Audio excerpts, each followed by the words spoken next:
I want to be sure that I'm moving down into my own human suspension. So what I want to do when I'm stopping here is effectively trap the whole bicycle down, trap my body down, have a situation where now the bicycle suspension, both front and rear, is compressed, so it also has positive and negative travel. My human suspension is compressed, so I have positive and negative travel. That's going to give me a lot of recourse when I'm stopping. Like that. So now I could feel my rear suspension compressing, I could feel my front suspension compressing, I could feel my body evenly compressing, and I wasn't in a position where I got pushed forward. When I get pushed forward like that, another thing happens. As I get pushed forward into my shoulders and my head comes down, I'm now bending at my back. I cannot squat now. Good. It's really important that when I'm stopping that I don't straighten my knees completely or straighten my elbows, because now, again, another term you're going to hear a lot, at the end of my rope. So if I'm at the end of my rope and I'm braking here, it's fine, I can take in braking forces, but what happens if my front tire starts to slide? I've got nothing left to give. Same thing with my legs. My legs are in a bad position to move in both directions. Good. Now both you guys look pretty good on your bicycles, but we can definitely make a few changes that are going to help out a lot. Tristan, a little bit of what I'm seeing is as you're braking hard, you're standing a little bit tall on your legs, and it's knocking you a little bit into your shoulders, okay? First time you were losing your modulation because your shoulders were pulling the back tire off the ground. And that's when my skidding was happening. That's when your skidding was happening. Now you take that and you put that on a steeper hill, and you're probably skidding more than you really think. And that's all leading into a feeling of loss of control. Good, good. Try and bring your knees out just a little bit, and that'll help you bring your chin up. Come toward it a little more quickly, and let that braking help bring you down like a cat. Almost like if you're playing tug of war with a dog with a rope, how they kind of dig in. So as you're feeling that braking, let that braking bring you down in your stance. Good, good, excellent. Much better, yes, much better. Now your hips are rolling out. Like at the end of that, as you're moving down, your hips were rolling out. Your head was up, your body's in the right position, you're compressing both tires, you're compressing both ends of the suspension. That's exactly what we're looking for. Let's talk about rolling down steep descents. One of the most common misconceptions about riding down a steep descent is that the rider simply has to shift his butt back. I want to refrain from doing this, and instead of being premeditative about the way I approach a steep hill, I want to let the hill tell me a bit more about itself. So I'm just going to maintain my neutral position and let the hill put me in position. The bottom bracket allows the rest of the bicycle to revolve around it. And having that stable plane allows me to know that my feet are stable and safe.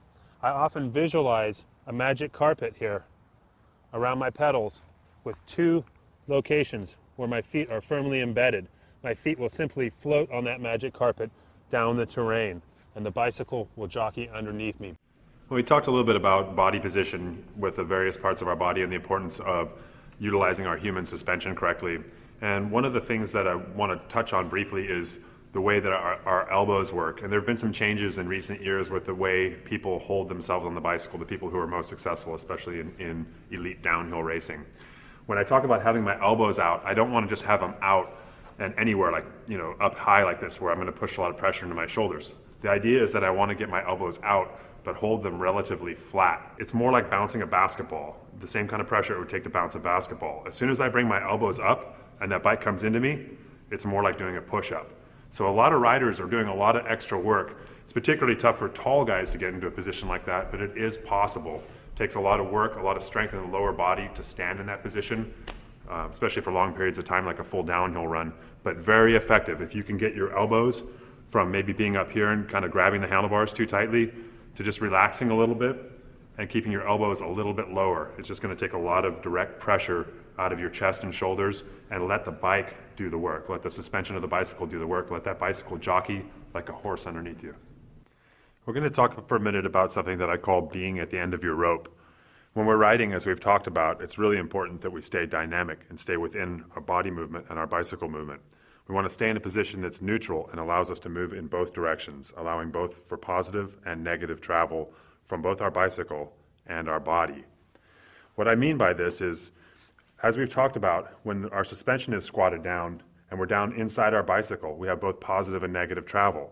What we're going to talk about now is the human aspect of this, which is our arm movement and our leg movement. We're going to talk about keeping our elbows and our knees slightly bent while riding and resisting getting to what I call being at the end of your rope. What does that mean to be at the end of your rope? What it means is that I'm in a situation where either my legs have completely straightened or my arms have completely straightened prematurely for the terrain that I'm on. Obviously, with a dynamic sport like downhill mountain biking or free ride or any kind of mountain biking, we're going to have moments where our knees are straight or where our elbows are straight. But we want to make sure that they're exactly that, just brief moments and not long periods of time. One of the tendencies of a less experienced rider at the top of a steep hill is to push the bicycle away and get their butt back behind the saddle. We talked about this earlier, and we decided that this probably wasn't the best thing to do since the bicycle knows where we should be, and we should be waiting for it to tip down the hill and put us in position. If I premeditate too much and I push and get my butt back before I get to a steep hill, and my bicycle now rolls in, you can see what I've done. I've lost my human suspension right here. My elbows are no longer bending. Likely my weight is too far back, and my knees are also going to be in a stiff position, and now I'm going to be put in a position of just resisting the bicycle and just trying not to crash. So I want to let the bicycle come toward me a little bit, even on a steep descent, and as I go over steep parts, I might get to where my elbows and knees are straight, but only in anticipation of a terrain feature that's going to push the bicycle back into me. So I'm never at the end for very long. I always want to be moving back and forth and keeping dynamic. As with just about anything in mountain biking, there are exceptions to just about every rule. But we're going to talk about turning a little bit. There are a couple different theories about turning. Some people teach to always keep your feet level. Basically, if you had a clock at 3 and 9 o'clock. We're going to talk a little bit about using pressure into your pedals to create pressure through your suspension and into your tires.